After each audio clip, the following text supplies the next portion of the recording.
অসাধারণ। তো আমি যশোরের ছেলে, বেশি কিছু বললে রিভাবটা ভাববে যে আমি ইনিয়ে বিনিয়ে কথা বলতেছি। ভাই আপনি বলেন যে এই রেস্টুরেন্টের খাবার কেমন এবং এখানে পরিবেশগুলো আপনার কাছে কেমন লাগছে? না, সত্যি কথা বলতে প্রথমে একটা কথা বলি, আমরা যারা মানুষের প্রমোট করি, হয়তো অনেকে ভাবেন যে টাকা দেয় তো এই কারণে আসলে টাকার বিনিময়ে প্রমোট করে, কিন্তু সত্য কথা হলো আল্লাহ কসম করে আল্লাহ আছে, আমরা কোনো টাকা পয়সা নেই, জাস্ট মন থেকেই ভিডিওটা করলাম।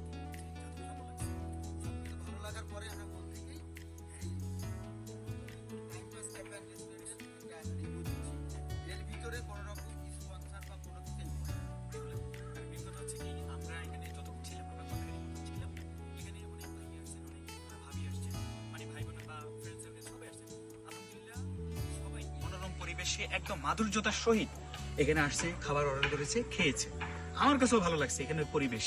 আর বিশেষ করে এখানকার যে খাবারগুলো, আপনি ঘরোয়া ভাবে যে খাবারগুলো তৈরি হয় ওইভাবে আপনি যেটা অর্ডার করবেন সেটাই পাবেন। আলহামদুলিল্লাহ আমার কাছে খুব ভালো লাগছে। বিশেষ করে আমার কাছে বার্গারটা ভালো লাগছে, আর কফিটা ভালো লাগছে আমার কাছে। পারফেক্ট। তো যাই হোক, আপনারা যারা যশোরের মানুষজন আছেন অবশ্যই এখানে আসবেন। আর time নোয়াখালীর pass পক্ষ করবেন। থেকে আরেকটা কথা বলি, হ্যাঁ। নোয়াখালীর পক্ষ থেকে আর কি, এটা আপনারা অনেকে জানেন যে আমার বাড়ি নোয়াখালী। আরেকটা কথা হচ্ছে, আপনারা অনেকেই কিন্তু ভয়ে কিন্তু এই ধরনের রেস্টুরেন্টগুলোতে আসেন না, কারণ আপনারা হয়তো ভাবেন যে এখানে গেলেই তো কোপ মাইরা দেয়, খাবার দাবারের দাম বেশি, যে কফি হচ্ছে গিয়া যেখানে হচ্ছে কম দামে পাওয়া যায় এখানে একটু বেশি নেয়।